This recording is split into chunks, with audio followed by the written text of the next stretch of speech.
The IUCN Red List is the world's most comprehensive information source on threatened species, their status, and their links to livelihoods.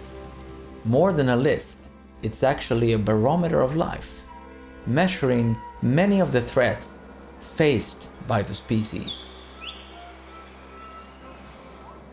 From the IUCN Red List, we can find out whether a species is being overhunted, whether it's protected by international law, and whether it's important for human livelihoods. It will tell you if biological traits, such as slow reproductive rate, make a species susceptible to overharvesting, and whether restricted range makes it vulnerable to climate change.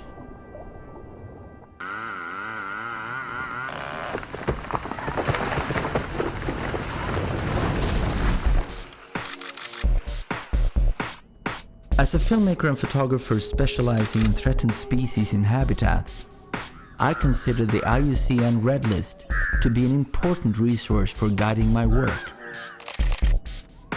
I have personally had the great pleasure of seeing and photographing many of the listed species on my various assignments. The IUCN Red List is an incredibly powerful tool used by many decision makers, including governments, NGOs, scientific institutions, and the private sector.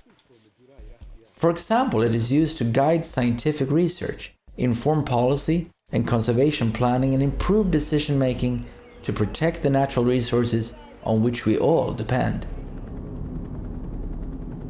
More than 70,000 species have been assessed so far, and the results are disturbing, with many species groups facing a high risk of extinction.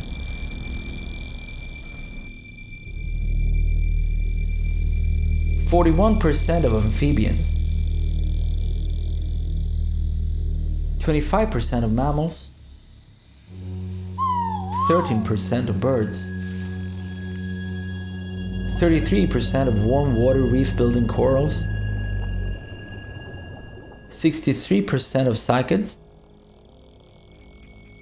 and 34% of conifers are threatened."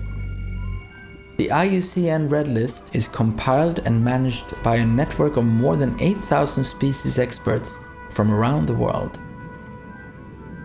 Each year more assessments are added, continually improving our knowledge of life on Earth. Our target is to assess a total of 160,000 species by the year 2020. Help us make the IUCN Red List a more complete barometer of life. Help us save threatened species around the world. We cannot do this without your support. Please join us. Visit iucnredlist.org/donate to make a contribution.